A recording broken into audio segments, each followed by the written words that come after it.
नमस्कार प्यारे विद्यार्थियों, मैं कुलदीप जांगिड आप लोगों के लिए आज फिजिक्स का एक नया टॉपिक लेके आया हूँ जिसका नाम है parallel combination of resistances. Last class में हमने सीरीज कॉम्बिनेशन ऑफ रेजिस्टेंसेज के बारे में स्टडी की और उसका सॉल्यूशन भी फाइंड आउट किया। आज हम बात करेंगे पैरेलल कॉम्बिनेशन ऑफ रेजिस्टेंसेज। तो पैरेलल कॉम्बिनेशन ऑफ रेजिस्टेंसेज में क्या होता है कि जितने भी रेजिस्टेंस पैरेलल में कनेक्टेड किए जाते हैं उनके सारे के सारे रेजिस्टेंसेज के जो फर्स्ट टर्मिनल होते हैं, जो फर्स्ट एंड होता है, वो किसी एक नोड से, और जो सेकंड जो एंड होते हैं वो किसी अदर नोड से कनेक्टेड होते हैं। दैट मीन्स फर्स्ट एंड और second end all the resistances are connected to the positive and negative terminal of the battery. इस केस में हम उनको कनेक्ट करते हैं और इस केस में कनेक्ट करने की वजह से सारे रेजिस्टेंसेज के ऊपर अप्लाइड जो पोटेंशियल डिफरेंस है वो सेम रहेगा, बट अलग अलग ब्रांच बनने की वजह से उनके अंदर सप्लाई होने वाला जो करंट है वो डिफरेंट हो जाएगा। और मैंने आपको बताया था लास्ट जो सीरीज कॉम्बिनेशन पढ़ा था उसमें कि जो भी कॉम्बिनेशन हम बना रहे हैं उसमें वेरिएबल क्वांटिटी कौन सी है, उस क्वांटिटी की हमें वैल्यू निकालनी है। जैसे सीरीज कॉम्बिनेशन में करंट जो है वो सेम फ्लो होता था हर रेजिस्टेंस के अंदर से, बट वहां पे पोटेंशियल डिफरेंस अलग अलग आ रहा था सब जितने भी रेजिस्टेंस थे उनके लिए। लेकिन इस केस में पोटेंशियल डिफरेंस सबके लिए सेम है और करंट डिफरेंट है, तो करंट की वैल्यू फाइंड करेंगे और उसमें हमने पोटेंशियल डिफरेंस की वैल्यू फाइंड की थी। तो आइए शुरुआत करते हैं। सबसे पहले एक सर्किट डायग्राम बनाते हैं। अज्यूम करते हैं कि हमारे पास 3 रेजिस्टेंसेज हैं R1, R2 एंड R3 और उनको हमें पैरेलल में कनेक्ट करना है। तो सबसे पहले हमने 3 रेजिस्टेंसेज को यहाँ पे बनाया। ये लीजिए, ये आपका रेजिस्टेंस है R1, ये है R1, इसको R1 बोला। सेकंड वाला है उसको बोला हमने R2, ये आपका R2 है। थर्ड वाले को हमने बोला R3, ये आपका R3 है। और तीनों को एक साथ पैरेलल में लिख दिया है। ये पैरेलल है, इनका एक दूसरे के पैरेलल है। अब इनको जब सर्किट में कनेक्ट करेंगे तो क्या करेंगे, तो हमने इनके सारे जो फर्स्ट एंड हैं, इनके ये जो टर्मिनल है इनके, ये इनके फर्स्ट टर्मिनल है और ये इनके सेकंड टर्मिनल है, इन सबको एक जगह ज्वाइन करवा दिया। ये लीजिए इस तरीके से, और इधर से भी करवा दिया इस तरीके से, सबको एक साथ। और फिर इस टर्मिनल को हमने बैटरी के पॉजिटिव टर्मिनल से कनेक्ट कर दिया और इसको हमने बैटरी के नेगेटिव टर्मिनल से कनेक्ट कर दिया इस तरीके से। ये लीजिए ऐसे, ये पॉजिटिव और ये नेगेटिव। ठीक है, अब देखिए इसके अंदर जो करंट फ्लो हो रहा है वो है I। सपोज करते हैं करंट फ्लो जो हो रहा है वो है I और अप्लाइड पोटेंशियल डिफरेंस है V। ठीक है, तो करंट यहाँ पे गया और ये एक ब्रांच, ये दूसरी ब्रांच और ये तीसरी ब्रांच, 3 अलग अलग ब्रांचेज में डिवाइड हो जाएगा। सपोज करते हैं कि इसमें करंट I1, इसमें करंट I2 और इसमें करंट I3 फ्लो होता है। यहाँ पे करंट वापस इस तरीके से इनके अंदर से फ्लो होके यहाँ I1, यहाँ I2 और यहाँ I3, और फिर इस नोड के ऊपर आकर करंट फिर से I बन गया और वापस फ्लो हो गया। ये है हमारा प्रोसेस इसके अंदर। अब जो ये तीनों रेजिस्टेंसेज हैं इनके ऊपर अप्लाइड पोटेंशियल की वैल्यू जो है वो सेम रहेगी, वो रहेगी V की V। कितनी रहेगी? V। V potential difference apply किया है तो तीनों पे इक्वली अप्लाई होगा। ठीक है, इस चीज को हम लिखेंगे कैसे, डिनोट कैसे करेंगे इस चीज को, मतलब एक स्टेटमेंट में कैसे लिखेंगे वो मैं आपको बताता हूं। हम लिख सकते हैं 2 or more resistors, 2 or more resistors are said to be 2 or more resistors are said to be, थोड़ा बड़ा लिख देता हूं, दिखाई नहीं दे रहा होगा, एक मिनट, यहां से लिख देता हूं 2 or more resistors are said to be connected in parallel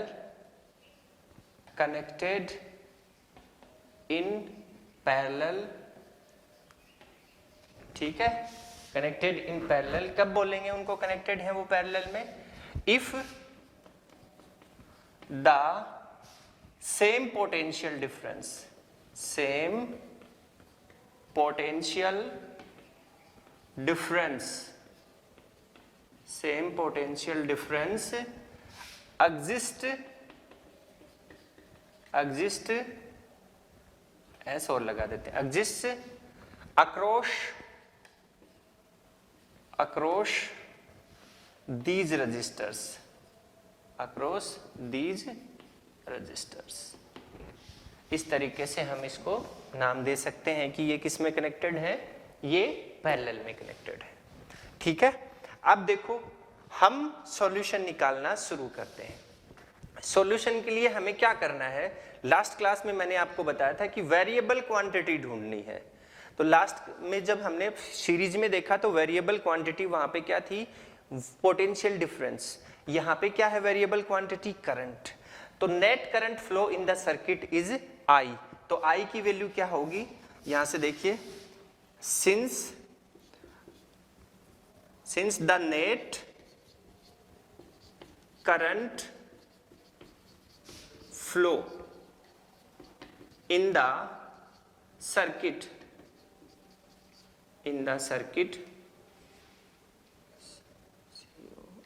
circuit, हाँ, कितना है? I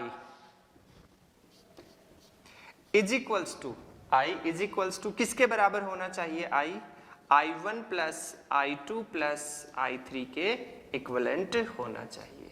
इक्वेशन फर्स्ट देखिए, यहां से I करंट है, 3 टाइम्स डिवाइड हुआ I1 I2 I3 पार्ट्स में, और फिर दोबारा से ज्वाइन होके क्या बन गया? I।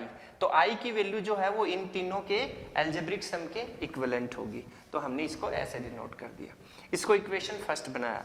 अब हम क्या करेंगे? ओम्स लॉ को यूज करेंगे। देखिए यहां से, अकॉर्डिंग टू ओम्स लॉ क्या होता है? V is equals to I R, ये होता है। Then I is equals to V by R. Since यहां से सोल्व करते हैं, since I is equals to V by R, equation second.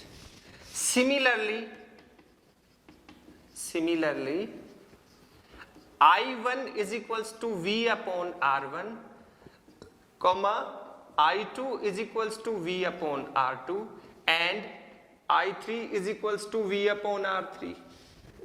ठीक है, now substituting or putting the values of I1, I2, I3 and I in equation first। Now putting the values of I1, I2, I3 and I in equation first, ये first equation में डाला।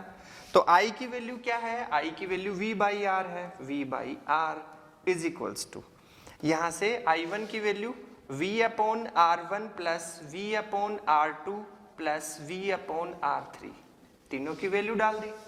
अब आगे solve करते हैं तो V by R is equals to, यहां से देखिए V को कॉमन ले लिया तो V कॉमन आ गया, और यहां से क्या बन गया? 1 upon R1 plus 1 upon R2 plus 1 upon R3, इस तरीके से। अब देखिए V से V कैंसिल हो गया, यहां से इसको कैंसिल कर दिया, तो क्या बनेगा आपके पास?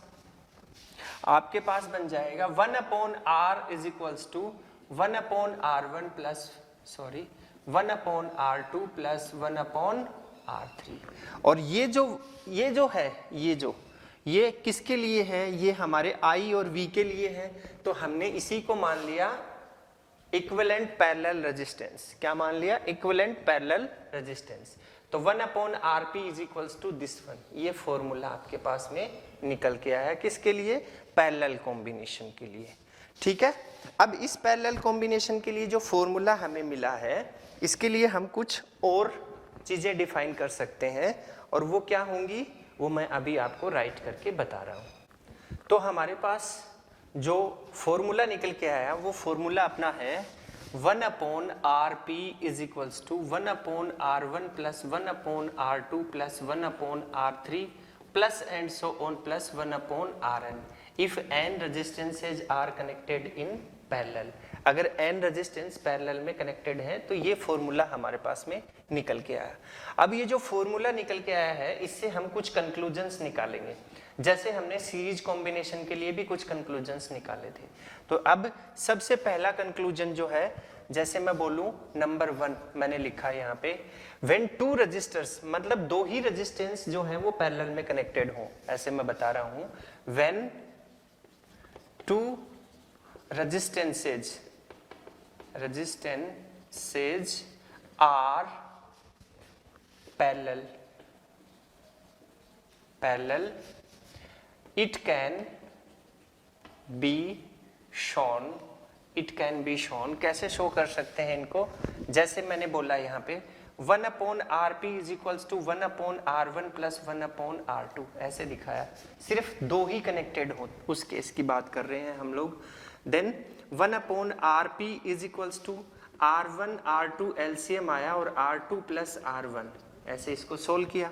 अब RP इक्वलेंट निकालेंगे तो R1 R2 upon R2 plus R1, ये फॉर्मूला बन गया। मतलब इसको उल्टा ऊपर लेके जाएंगे तो ये भी इंटरचेंज हो जाएंगी इस तरीके से, तो हमारे पास में ये चीज निकल के आई। ये तो है आपका फर्स्ट केस। अब अगर सेकंड केस की बात करें यहाँ पे, जैसे नंबर 2, अगर मैं बोलूं कि n आइडेंटिकल, सपोज कीजिए कि हमारे पास n रेजिस्टेंसेज हैं और वो आइडेंटिकल हैं और वो भी पैरेलल में जुड़े हुए हैं, कनेक्टेड हैं, तो उस केस में इक्विवेलेंट रेजिस्टेंस क्या होगा ये हमें निकालना है। मैंने यहाँ पे लिखा इफ n आइडेंटिकल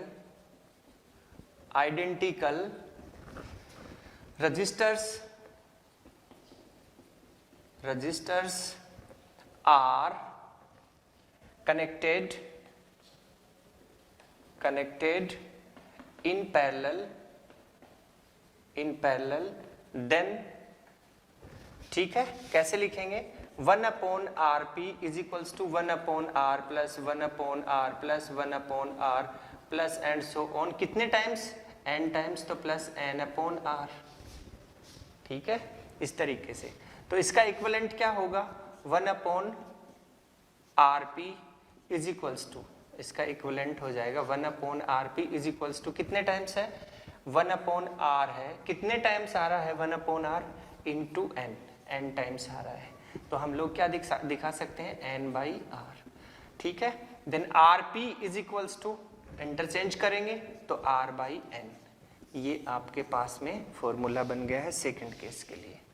ठीक है, इज दैट क्लियर। ये चीजें हमें न्यूमेरिकल सोल्व करने में काफी मदद करेंगी। अब एक और केस बनता है, वो क्या है वो भी मैं बताता हूं आपको, ये इधर ही बता देता हूं। नंबर थर्ड केस क्या है, वो हमने उसमें भी बनाया था, इसमें भी बना रहे हैं। जैसे मैं बोलूं the value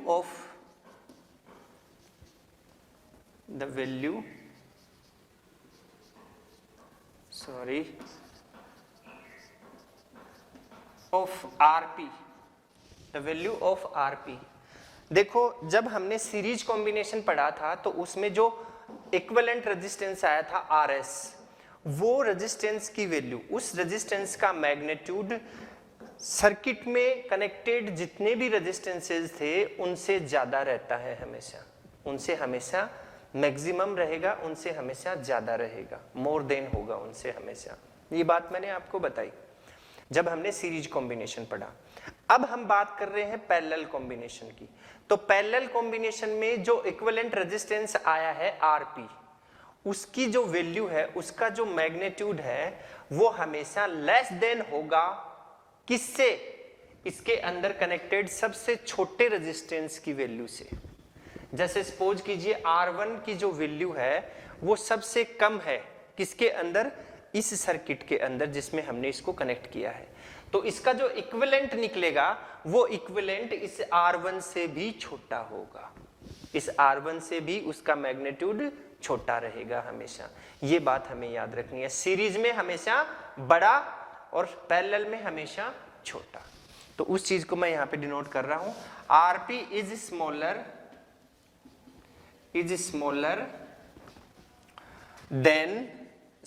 then the least मतलब सबसे छोटा, least value of R1 R2 R3 and so on Rn। इस तरीके से हमारे ये 3 पॉइंट जो है वो कंक्लूजन में निकल के आए। ठीक है, ये आपका हो गया पैरेलल कॉम्बिनेशन। अब हम कुछ अलग टाइप के मिक्स्ड कॉम्बिनेशन की भी बात करेंगे। कुछ ऐसे सर्किट्स लेके आएंगे नेक्स्ट लेक्चर में जिसके अंदर पैरेलल और सीरीज दोनों कॉम्बिनेशन होते हैं, और उसको कैसे सोल्व करना है हमें ये समझेंगे, और इससे रिलेटेड जो न्यूमेरिकल्स बनते हैं उनकी बात करेंगे। और जो अभी तक जो हमने इस लेसन को पढ़ा है इलेक्ट्रिसिटी वाले लेसन को, इसमें जितने भी न्यूमेरिकल्स बनते हैं उन न्यूमेरिकल्स की हम लोग बात करेंगे। उसके बाद में हम नेक्स्ट टॉपिक पे चलेंगे, और वो नेक्स्ट टॉपिक आपका रहेगा कौन सा रहेगा, एक second, heating effect of electric current. Next जो टॉपिक है आपका वो रहेगा heating effect of electric current. उसके बारे में हम बात करेंगे। कब बात करेंगे? जब न्यूमेरिकल्स का सॉल्यूशन हम निकाल लेंगे उसके बाद।